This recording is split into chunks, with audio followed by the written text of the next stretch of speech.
Hello and welcome to European True News. While the rest of Britain might be Brexiting, I'm Brentering. I'm Brentering swift and quickly because Rebirth is on tour in Holland, Sweden, Norway, and today I'm focusing on Amsterdam because if I'm going to be in Amsterdam, I'm going to have to be very careful because Dutch police are literally undressing people on the streets for being too scruffy or poor looking. It says here that officers are targeting young men wearing designer clothes and watches they seemingly cannot afford.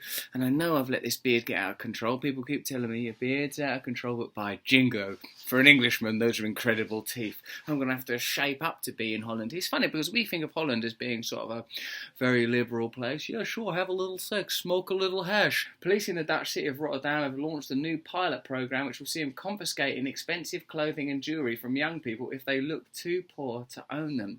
What do you mean look too poor to own them? Because if you've got a Rolex on and some designer clothes, those are the social indicators of wealth. So what is it you're saying indicates the lack of wealth? It's going to end up being racial profiling, isn't it? It can't be like it won't be an elderly white man all leathery and looking sort of like a sort of withered ball bag Rupert Murdoch sort of fella and go, "Sir, where on earth did you get that cravat?" It's going to be sort of young people in baseball caps, no?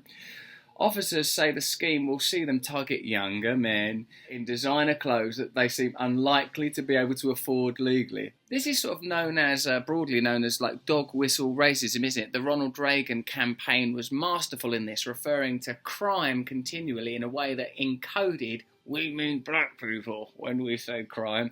And I'm in America at the moment, and you still see how racial division is a powerful determinant in the way that this culture is organised. If it's not clear how the person paid for it, it'll be confiscated. So, you're going to have to wear your clothes and carry a receipt and leave the tag on. Rotterdam Police Chief Frank Paul told Dutch newspaper De Telegraaf, "They are often young men who consider themselves untouchable. We're going to undress them on the street."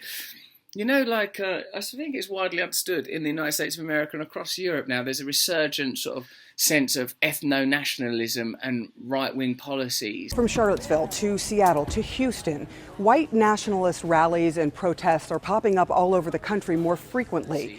And I think the idea of undressing young men on the street because they look too well dressed for how much you think they should be well dressed according to your ideas on what people look like, that seems like a step in the wrong direction. There's two things come up for me with this.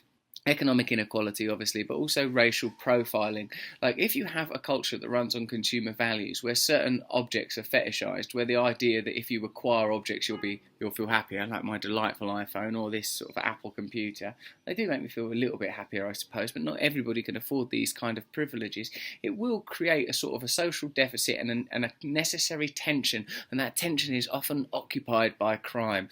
So if you don't want policies like this in Holland, then I suppose you have to have more equality. Is it an unequal country? Is that something I'm going to have to learn there when I perform to you in Amsterdam on I think it's the 20th of February, a week after Valentine's Day? Oh my God, am I going to be stripped on the streets? Luckily, there is some opposition to it. City Ombudsman Anne Meek Zwaanveld told AD, "We realise they do not want to create the appearance that there is ethnic profiling, but the chances of this happening are very large." She said it would be very legally difficult to prove officers were justified in taking people's coats in the middle of the street.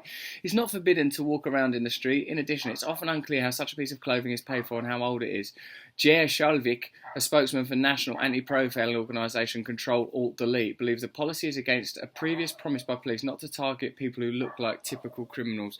The way we use language, the way we use words like typical and normal tell you precisely where power is, and it tells you who institutions and services such as the police force actually work for. The very idea that there is such a thing as normal and that we can moderate society, control society, decide which groups are inside and outside, indicates where power truly lies. I'm looking forward to being in Amsterdam because even though we look at Holland as a progressive country from the outside, stories like this indicate that there's still a great deal of progress yet to be made.